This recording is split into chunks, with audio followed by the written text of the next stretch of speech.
Hello, everyone, and welcome to another Facebook Live session where we talk about mortgages in New Zealand and getting South Africans into their first home.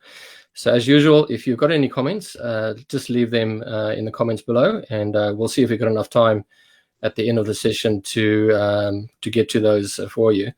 So today, my special guest is Nick Roberts. He's a specialist in terms of weather-tight homes in New Zealand and what to look out for. So, Nick, how's it going with you today?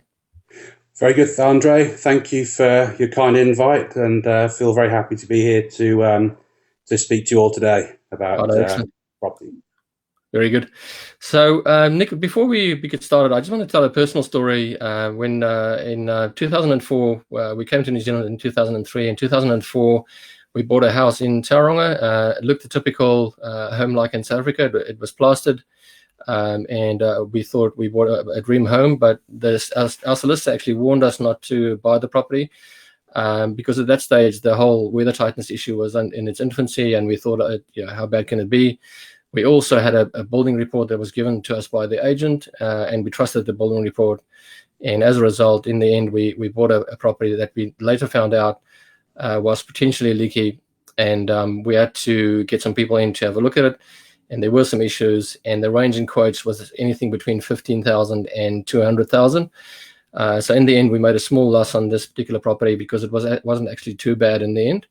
But it just shows, it pays to show that we need to do our homework before we actually buy properties. And you're the expert in that field, so that's why I got you on today.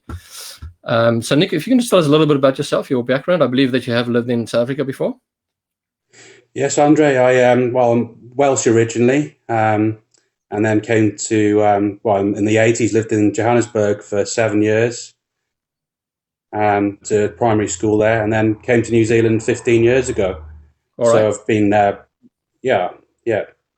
and been working as a professional building surveyor in New Zealand over the last 15 years. Wow. Doing building reports on properties and due diligence reports for pre-purchase purposes for owners.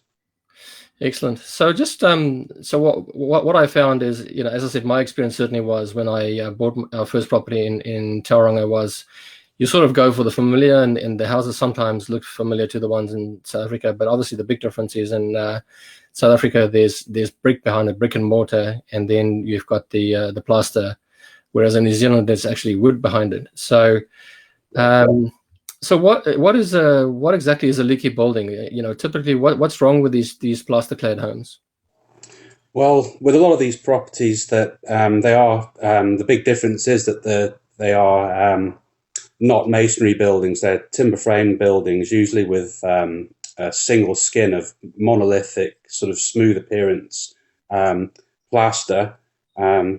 Which are very known to be high risk and a risk of leaking behind the claddings, but potentially have quite significant weather tightness and long-term durability issues with hidden rotten framing that needs repair. So I think that the key point to make here is that they are the most high-risk properties, but there's also a number of other types of standalone houses in New Zealand and also multi-unit body corporate properties that have apartment complexes that can also have problems and leak also. But I think one of the key red flags for owners is to know that there was a particular time period in New Zealand when the building industry fell apart, and between the early 90s and the mid 2000s, and even buildings built later than that, many of those buildings, particularly in places that's been a lot of development like Auckland and, as you said, Tauranga, but other areas around the country, these properties have common characteristics which make them more at risk of failure. And the three main ones are untreated timber framing behind the plaster and the walls, and then there's no cavity protection behind the plaster to drain any moisture away if the cladding fails. So the moisture gets trapped behind the plaster and starts to rot the framing because it's got no resistance to fungal decay. And then a key point is to make it's not just the plaster systems that are failing, but there's also a high occurrence of membrane failure to external decks and roof areas. So they're also very high risk features that can be problematic. So basically, these buildings are at higher risk of failure and are a red flag for purchasers. And the usual outcome at the end is that they have to be reclad, which is a very sort of expensive process to repair and quite a frightening experience for owners or potential purchasers that you need to be aware of as part of your due diligence. All right. So just on that, Nick, if you can just tell us the typical things to look out for when you arrive at a property that looks like this. So for the South Africans out there, it looks like a normal house that is plastered in South Africa. So what are the things you've got to be looking out for? What are the telltale signs that there's some decay happening? Well, this particular high risk features usually plaster without any roof overhangs. So there's parapets which are exposed to the weather. 2 stories high is quite risky. External membrane decks that are exposed to the elements. And then sort of high risk junctions between decks and window openings. A big telltale sign is cracking around windows and wall junctions, because that indicates that moisture is in behind the cladding and expanding the framing. So it's actually expanding and cracking the framing because moisture is already in the system. Oh, yeah. Yeah. So those are the telltale signs, really. Smells of moisture and dampness on the inside. And a lack of maintenance is a big issue. Yeah. And targeted repairs, because a lot of, there's cases of owners trying to cut issues on properties because they're in a situation to try and sell them. So they can undertake illegal repairs to try and hide leaking. Oh, yeah. So it's not a bad, when in my experience, when I had my property, I was told it's actually not a bad system. It's just a matter of maintenance. You were saying that, if people don't do the maintenance, that's the issue. So not all homes then are leaky, or these monolithic cladding types homes, not all of them are actually leaky. Is that correct? I'd say that if it's a plaster system and it's built within a certain time frame and it's got certain characteristics of the framing without a cavity, it's highly likely that it is going to be leaking and some concealed damage behind the walls. Okay. But it's based on risk factors, really. If it's more traditional with roof overhangs, pitched roofs, no decks, brickwork or weatherboards, that's less likely to leak. Mm-hmm. But it's very rare that I've found plaster properties with those high risk features that are 100% waterproof and built well. Wow. So there's high risks involved in these properties. Yeah. So hence the big price tag. I mean, you could be losing the whole home, which could be $300,000 down the drain, before you even start. So I believe, yeah, that's right. All right. So then, I do encourage all my clients, and I've actually referred 1 or 2 clients to yourself, Nick, just regarding these kind of properties, and I'll do so in future as well. So if you, and I know this is hard to answer, but just give us an indication how much does it cost to fix a leaky home? I mean, if you're talking about, you mentioned the sort of double story, how much will that cost to fix? Well, I've got some figures here for different types of buildings, really, of the types of buildings I've had to remediate over the years. But the eventual outcome with these buildings that you've got to either partially or fully reclad them with scaffolding and weather protection. Yeah. And my most recent experience is that for standalone houses, depending on the size and complexity, you could be talking of costs between $300,000, and that's the very low cost, through to about $750,000 to repair a 2-story standalone house. Wow! And then, which is fairly frightening for anybody, I think. Yeah.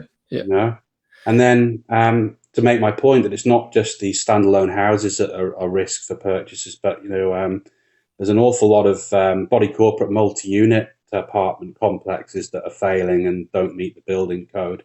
And one the units to repair one of those units can cost between $160,000 and $280,000. Yeah, yeah.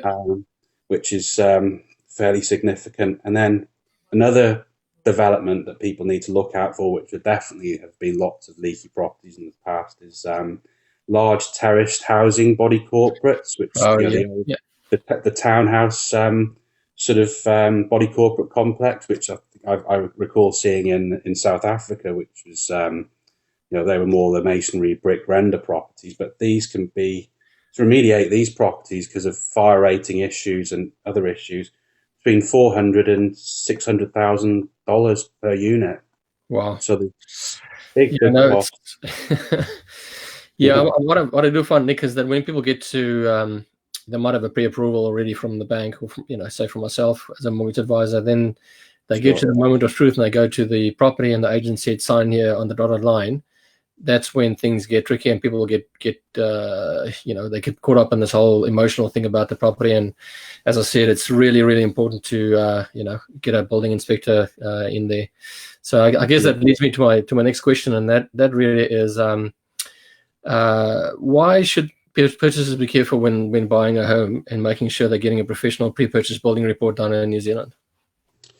Well, there's quite big risks with pre-purchase reports in New Zealand, and the pre-purchase inspection industry in New Zealand is completely unregulated, and there's no quality assurance and very limited consumer protection.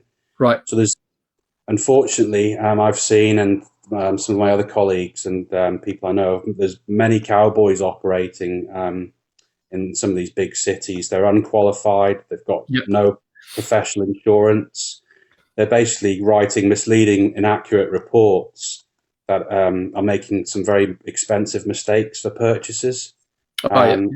Not identifying significant defects and risks, just superficially looking at a building and saying, "Oh, well, the paint finish looks good," and it doesn't seem to have any major problems. But you've got to identify the significant risks and the consequences and the unknowns and the hidden defects that can be in these types of properties. So, as a consequence, owners have taken risks that they wouldn't have taken if they'd been properly informed by a decent pre-purchase report. Right. All right. So, and then, so why should they engage a professional registered building surveyor or a chartered building surveyor to undertake a pre-purchase survey on a property? And just to add to that, you also obviously a weathertight expert, because as I said, I've referred you one or two clients so far. But why is it so important in that case then?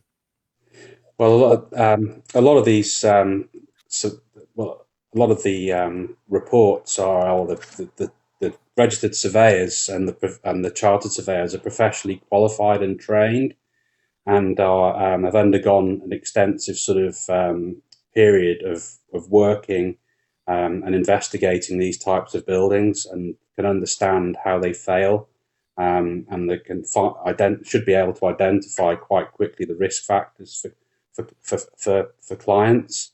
So it's quite a specialist field, the weather tightness field, and pre-purchase work to be done well takes a certain sort of skill and training.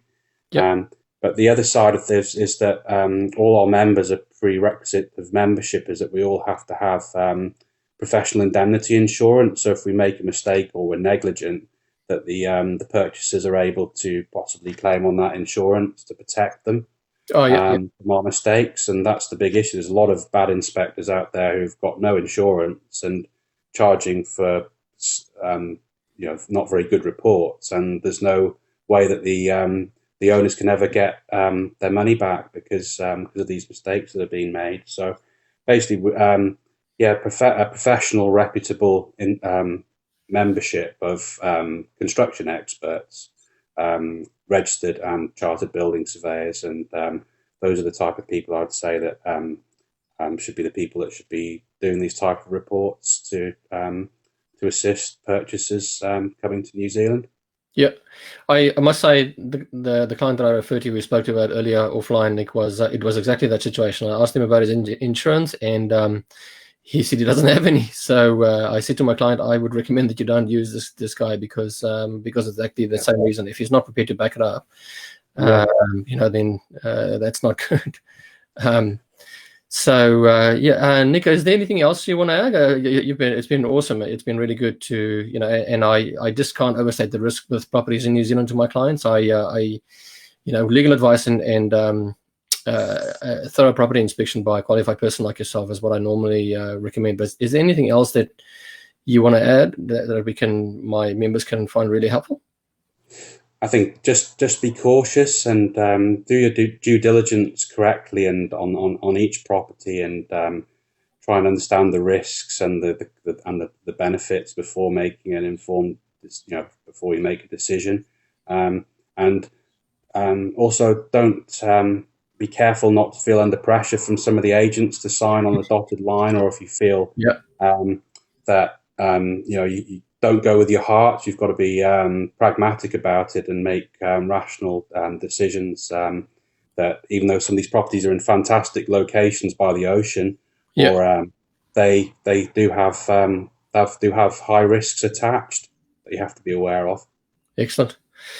No, good. Thank you for your time. I really appreciate it. It's really valuable information for the members of my group and my clients that I do mortgages for. As I said, I feel as an advisor, I've got a duty of care just to make sure they get the best people out there when they're making these big financial decisions. So, Nick, what I'll do is I'll leave your details at the bottom of the post, so people, if they want to get hold of you, they can phone you or make an appointment if they want to get a pre-purchase inspection done, or if they've made an offer, to have a look at that. So, and again, as I said, thank you for your time. For the members out there, this is kind of continuing our week of, should I buy an existing home, or shall I build my own brand new home? So thanks again, guys, and catch you next time. Thanks, Nick. Thanks, Andre. Cheers, mate. Thanks a lot.